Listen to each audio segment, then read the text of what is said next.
Another solid season for Kirill Kaprizov, albeit cut a little short due to injury. We will evaluate Kirill's 2022-2023 season on today's episode of Locked on Wild. You're Locked on Wild, your daily podcast on the Minnesota Wild. Part of the Locked On Podcast Network, your team every day.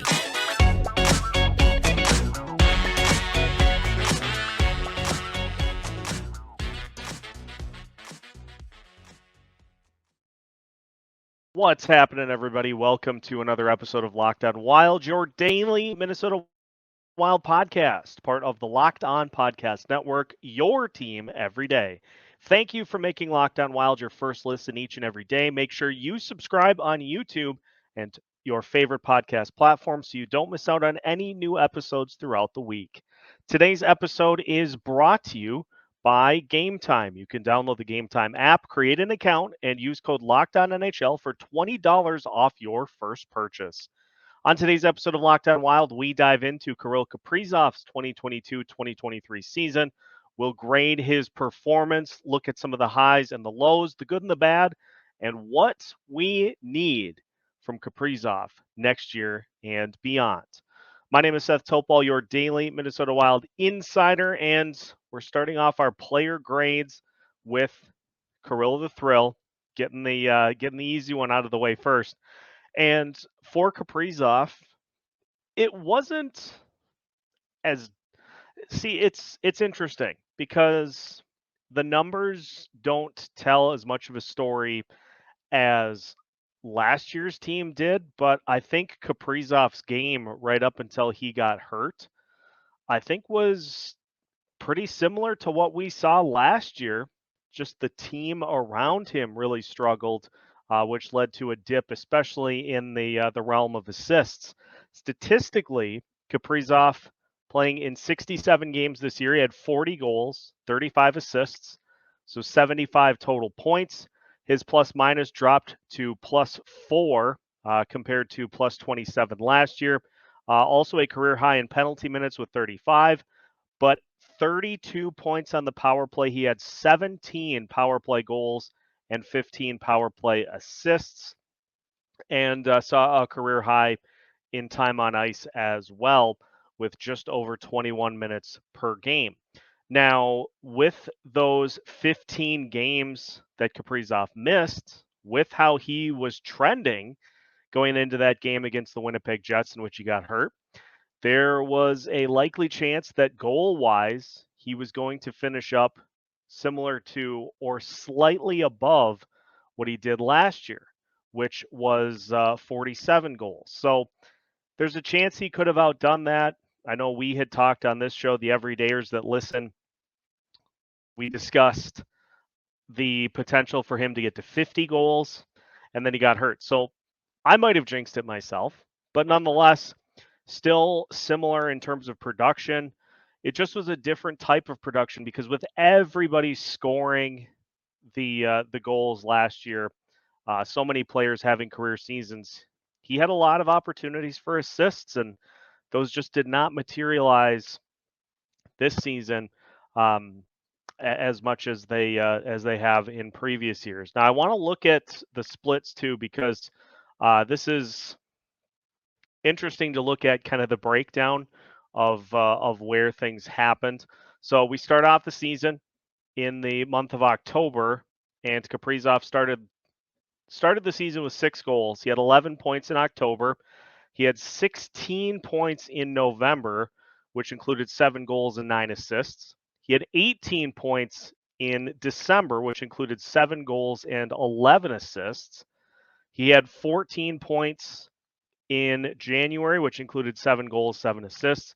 He had 10 goals in February and 12 total points, just 2 assists in February. Then in March, you had in the 4 games before he got hurt, he had 2 goals and an assist. And then in 2 games in April, he did score against the Winnipeg Jets, getting back into the lineup in that final game of the regular season. And so pretty even statistically with the number of goals that he scored. Assists just took a dip at near the end of the season. But beyond that, goal scoring was pretty consistent for Kaprizov through the course of the season. Now, you get to the postseason, scored in game one of the series on a power play goal, a tip in to start the scoring in game one, and was not on the score sheet beyond that. And Kaprizov in his exit interview was adamant that he wasn't hurt. He just did not have enough time to get himself back up to speed to be as effective as he typically is in that series. It was a noticeable loss of production, as we all saw against Dallas. The Wild not able to move on, but as we'll talk about later in the episode, of just kind of what more do we need to see. I get that there are nagging injuries that that come up, but if you're fully healthy and a team is just taking you um, out of play as much as Dallas was, that's not ideal by any stretch. Just some of the other numbers for Kaprizov as well to get to before we hand out our grades in the next segment.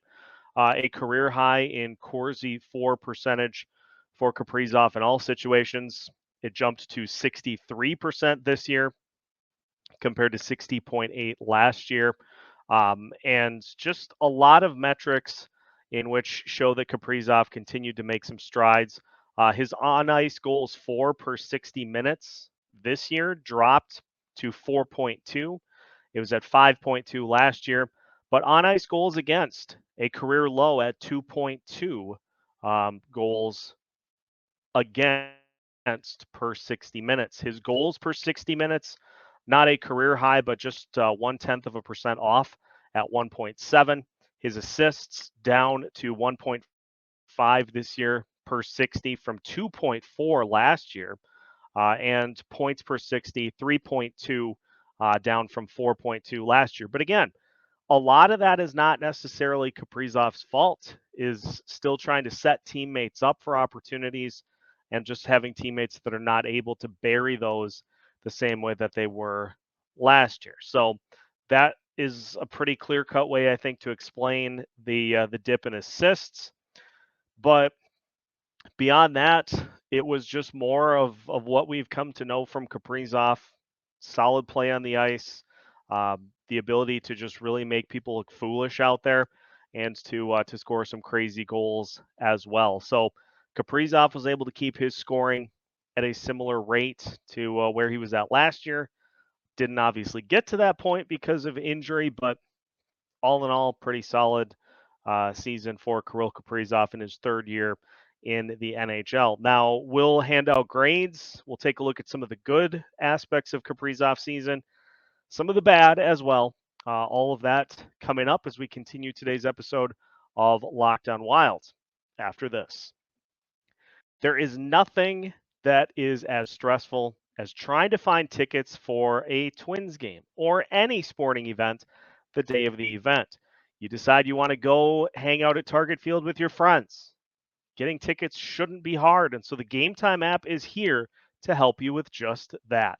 They offer flash deals and last-minute tickets, also easy to find and buy for every kind of event in your area. One of my favorite parts about the Game Time app is you type in what you're looking for. It will also recommend other events going on based off of where you are. They also show you images of your seats before you purchase them, and Game Time offers a lowest price guarantee plus event cancellation protection, job loss protection, and more. The Game Time guarantee means you'll always get the best price. If you find tickets in the same section and row for less, Game Time will credit you 110% of the difference. Snag your tickets without the stress with Game Time. Download the Game Time app, create an account, and use code LOCKEDONNHL for $20 off of your first purchase. Terms apply. Again, create an account and redeem code LOCKEDONNHL for $20 off. Download Game Time today. Last minute tickets, lowest price, guaranteed. Continuing today's episode of Locked On Wild, once again, thank you for making Locked On Wild your first listen each and every day. For the everydayers, we've got more of our player evals coming up for you the rest of the week. We'll talk about the rest of the top line: Matt Zuccarello, Ryan Hartman, Jared Spurgeon, Jake Middleton. We'll get to all of them here before the week is done, and we will continue into next week and beyond as well. So you can tune in for those and make sure to let us know how you think each player should be graded out as well. All that coming up here on Locked On Wild as we navigate through the offseason. So grade time for Kaprizov. Well, I think if you look at three areas: offense, defense, special teams, and it's interesting because early in the season, those plus minus numbers were not good for really anybody on the Wild roster. Kaprizov ended the year as a +4, and I know plus minus is not the end all be all in terms of statistics. It shows you, I think, how much the team struggled early in the season and how much still defense is a work in progress for Kaprizov in particular. But one of the things that I have been impressed with over the last couple of seasons is when Kaprizov first came to the NHL, one of the areas that was looked at as an area for him to improve was physicality. And you look at where Kaprizov is at now, this past season, especially in the series against Dallas, he is not afraid to mix it up at all, which is something that he has added to his arsenal here as he's gotten more comfortable at the NHL level. So he continues to add a little physicality to his game. In terms of offense, with the number of problems that this team uh, had in terms of scoring, especially in 5-on-5, for the one guy that was able to really do it for the entirety of the season, I think you go with an A. You could go maybe A minus in terms of offense, but Kaprizov is the engine that makes this team run. He's the engine that makes them tick. He is the straw that stirs the drink for this team. And so it's hard for me to go much lower, considering that he was every bit as good as he was last year, just without that supporting cast to really help him throughout the season. Now, when we get to the postseason and the lack of production there, that's certainly an area in which his grade could drop, because we've seen this now for two postseasons in that Peter DeBoer has been able to slow him down and keep him off the score sheet. And whether or not it's entirely Kirill Kaprizov's fault, he's one of your top players. He's your top player at this point, and your top players have to be the ones to lead you through. It's great when you get help. They certainly can't do it themselves, as we saw last year against the St. Louis Blues. But your top players have to be the ones to lead.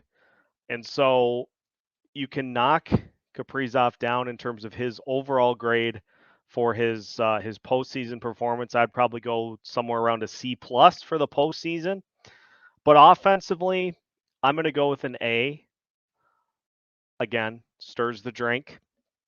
And I'll probably go with a C for defense. But again, some of those underlying metrics with how much Kaprizov has the puck when he's out there on the ice, you're not needing him to do as much defensively.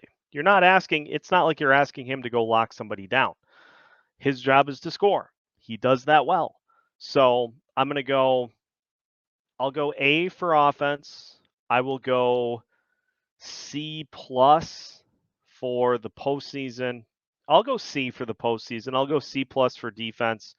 And I'm going to go A minus for the power play. A minus for the power play, as we'll talk about here in a little bit. There's one aspect of the special teams play that I'm going to bring him down a little bit for. So overall grade, I think you probably go with an A minus for Kaprizov for this season. Those will be the four categories that we grade on: is offense, postseason, defense, special teams. So Kaprizov, obviously, huge impact on the power play, not asked to do anything on the penalty kill. You've got guys that's their job, so he doesn't have to. Um, so again, a really solid season for Kirill, and in terms of good and bad things that we saw from Kirill this year, obviously just continuing to push this team, continuing to be the driving force on offense. Had, I think it was a 14 game point streak at one point this year, which was a franchise record, and it was a career high for Kaprizov. So with other players not scoring, he was able to still get it done himself to keep this team in games that the goals just didn't come. So able to consistently spread his performance throughout the year. So that was one of the good things that we saw from Kaprizov. Um, I still point to him continuing to show some physicality. It's not something that he maybe necessarily should have to because of other guys on the team, but we didn't see any help with that in the postseason. So he continues to show off some physicality. He continued to show that elite scoring pace offensively, and he was able to work his way back from what looked like a pretty significant injury to get into the postseason. Now, 3 negative really wasn't a scoring factor in the postseason. And so that's something that's going to need to be handled. That's something that is going to need to be looked at moving forward. There needs to be a little more help, at least from an offensive standpoint, around him.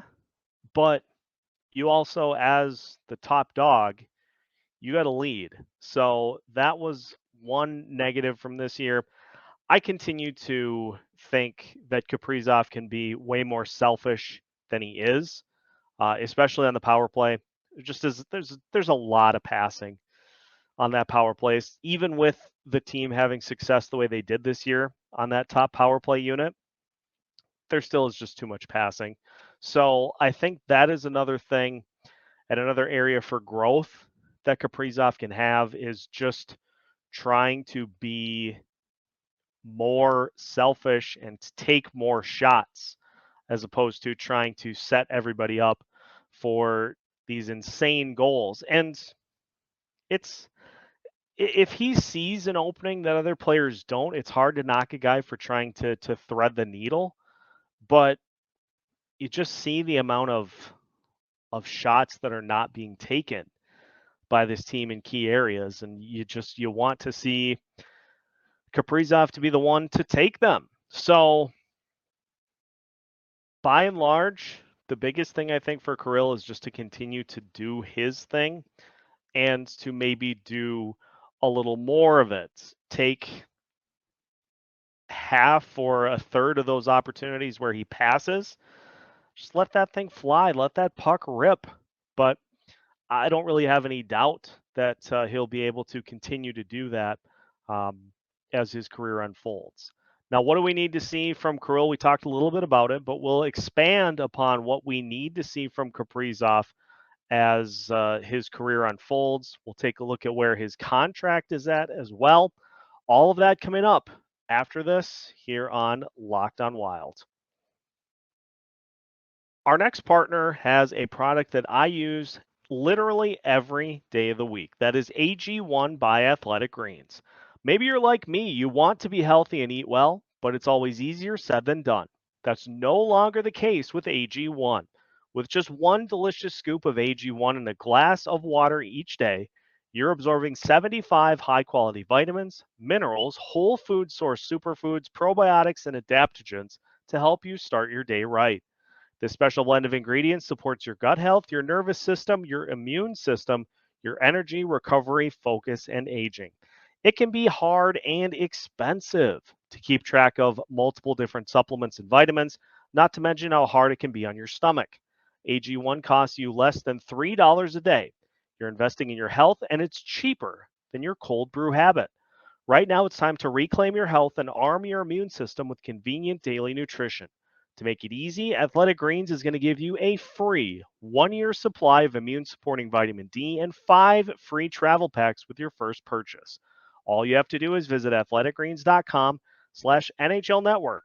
Again, that's athleticgreens.com/NHL network to take ownership over your health and pick up the ultimate daily nutritional insurance. Final segment of today's episode of Locked On Wild. Once again, thank you for making Locked On Wild your first listen each and every day. For the everydayers, you can tune into more of our player evals going on here throughout the next couple of weeks. We will incorporate draft coverage in as well, and we'll try to do some looks at what could be a very limited free agent budget for the Minnesota Wild if they choose to even look in the free agent bin. Not a lot of money to spend in that department, so it may be that they don't. But let's look at Kaprizov finishing up his season eval. Kaprizov is signed through 2025-2026. Now, this is important for a couple of reasons. Number one, the cap hits for Parise and Suter drop down to $833,333 that season. So you have Kaprizov at $9 million for one season, and then he is an unrestricted free agent. So you have money to throw his way if re-signing him is something that you would like to consider, which I believe that the Wild will definitely consider when it gets to that point. So you have seen in the last 2 years alone how easy it has been for Kaprizov to rewrite the franchise history books, because these guys don't come around all that often, especially for this team. So the money will be there to re-sign Kaprizov if he wants to come back here and if the Wild want to have him back. Beyond that, here are the players that are signed to deals that will still be on the roster. You have Joel Eriksson Ek, who will have 2 years left on his contract after Kaprizov's current deal expires. Freddie Gaudreau will be under contract for 2 more seasons once Kaprizov's deal is done. Matt Boldy will be under contract for 2 more seasons once Kaprizov's deal is done following the 2025-2026 season. The interesting one is on defense. You have Jared Spurgeon. Spurgeon will have 1 season remaining for 2026-2027 at $6.575 million. Jonas Brodin will also be under contract for $6 million per year. He has 2 years left after Kaprizov's deal expires. So you are dealing with, as of right now, a pretty blank canvas in terms of what that team looks like once Parise and Suter's cap hits go down to strictly the buyouts. So there are a lot of different ways that Bill Guerin can go with this. But as we sit here now, and with the cap crunch that'll be going on this season and next season as well, kind of wonder if both of them make it that far. Brodin and Spurgeon, that is. Now, they do have no movement clauses, so that makes it a little bit more difficult as to how they can be moved. But starting July 1st, 2024, Spurgeon will be able to submit a 10-team no-trade list. So, makes you wonder, but looking ahead to kind of where things go, what we need from Kaprizov, I think it's just more of the same. Just to continue to be that guy to lead this group, especially with the lack of skill players that currently make up this roster, it's going to be a team that relies on his production to be able to win games, to be able to maybe steal a win or two here where they wouldn't normally be able to do it.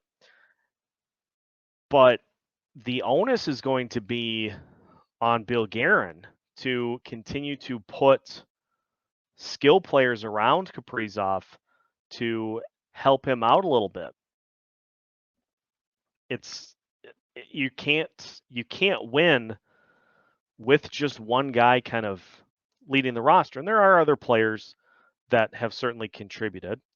But for Kirill, I think a couple of things come to mind.